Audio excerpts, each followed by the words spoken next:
नमस्कार, मैं हूं श्वेता झा और आप देख रहे हैं आज तक। बड़ी खबर इस वक्त की, केंद्र सरकार और दिल्ली सरकार के बीच अब कानूनी जंग शुरू हो गई है। दिल्ली सरकार ने दिल्ली हाई कोर्ट का दरवाजा खटखटाया है, तो दिल्ली से जुड़े कानूनों की सटीक व्याख्या के लिए केंद्र सरकार ने सुप्रीम कोर्ट की शरण ली है।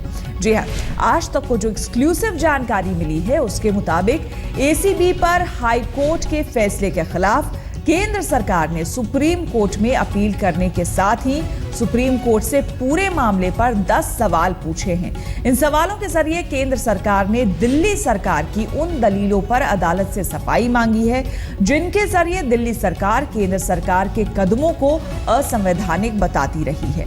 केंद्र सरकार ने सुप्रीम कोर्ट से धारा 339A और धारा 339A(3) पर कई सवाल पूछे हैं। मसलन, क्या विधानसभा को केंद्र के नोटिफिकेशन को खारिज करने का हक है या नहीं है। तो वहीं कानून में दिल्ली पुलिस को लेकर क्या व्याख्या है, इस पर भी राय साफ करने को कहा है। यानी कि बड़ा दिन, बड़ी सुनवाई होनी है केंद्र सरकार और दिल्ली सरकार को लेकर कल हाई कोर्ट में और सुप्रीम कोर्ट में भी।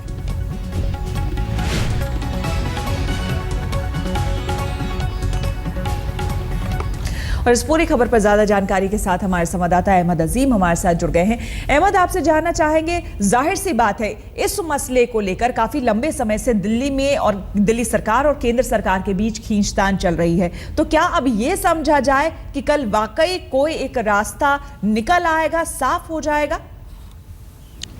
देखिए श्वेता, जिस तरह की मांग की है केंद्र ने, जो याचिका अपनी दाखिल की है, ये एक्चुअली एक अपील है जो कि बेल एप्लीकेशन पे ऑर्डर दिया था दिल्ली हाई कोर्ट ने।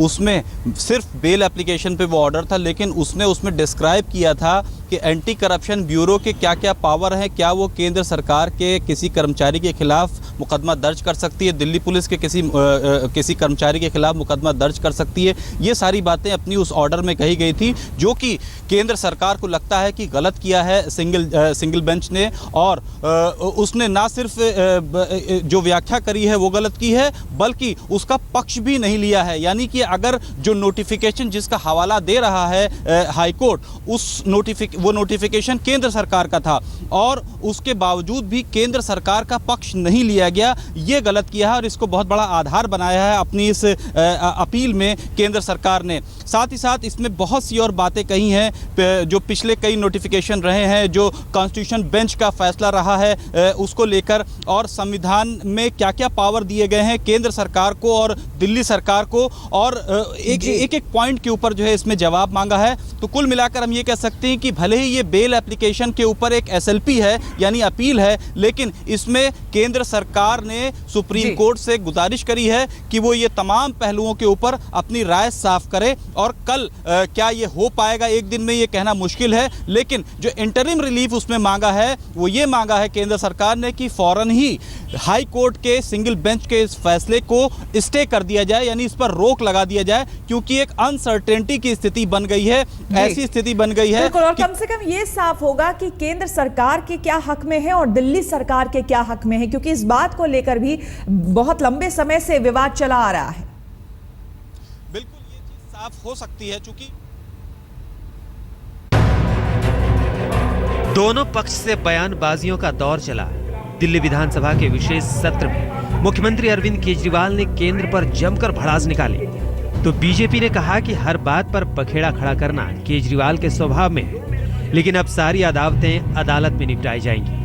केंद्र की ओर से जारी अधिसूचना विवाद पर कल यानी शुक्रवार को दिल्ली हाईकोर्ट में सुनवाई होगी। इधर एंटी करप्शन ब्यूरो के अधिकारियों की जंग को लेकर केंद्र ने सुप्रीम कोर्ट की पनाह ली है। केंद्र ने हाईकोर्ट के फैसले के खिलाफ सुप्रीम कोर्ट में अर्जी दी थी। इस मामले पर भी कल ही सुनवाई होने वाली है। हालांकि आम आदमी पार्टी के विधायकों के तेवर तल्ख हैं। वो कह रहे हैं कि बीजेपी दिल्ली की जनता को वोट न देने का दंड देना चाहती है। इस वक्त एक ही लड़ाई चल रही है, भारतीय जनता पार्टी और दिल्ली की जनता के बीच में लड़ाई छिड़ी हुई है। भाजपा चाहती है दिल्ली की जनता को सजा देना, क्योंकि दिल्ली की जनता ने भाजपा को वोट नहीं दिया। हम दिल्ली की जनता के साथ खड़े हैं, हम किसी को दिल्ली की जनता के साथ अन्याय नहीं करने देंगे। केंद्र में दुर्योधन रूपी जो सरकार बैठी है, जो कहती है कि स्टेनोग्राफर और चपरासी भी कौन होगा मुख्यमंत्री का, ये भी मुख्यमंत्री को निर्णय लेने का अधिकार नहीं है, यानी कि सुई के नोक के बराबर भी जमीन नहीं देंगे, तो उनका वही होना है जो दुर्योधन का हुआ है, वहीं आगे जाएगी ये बात यहीं खत्म नहीं हुई है। अधिकारियों की नियुक्ति के अधिकार को लेकर नजीब जंग भी पीछे हटने को तैयार नहीं है। आज सुबह वो गृह मंत्रालय जा पहुंचे, जहां उन्होंने गृह सचिव से मुलाकात की। ये मुलाकात तकरीबन आधे घंटे चली। हालांकि उपराज्यपाल ने इस पर कुछ भी बोलने से इनकार कर दिया, लेकिन माना जा रहा है कि मुलाकात विधानसभा के विशेष सत्र और केजरीवाल की ओर से जारी किए गए तबादलों के ताजे आदेश पर थी। अब सब कुछ इस बात पर निर्भर करता है कि शुक्रवार को दिल्ली की अदालतें क्या फैसला सुनाती हैं। प्रमिला दीक्षित के साथ अहमद अजीम, दिल्ली आज तक।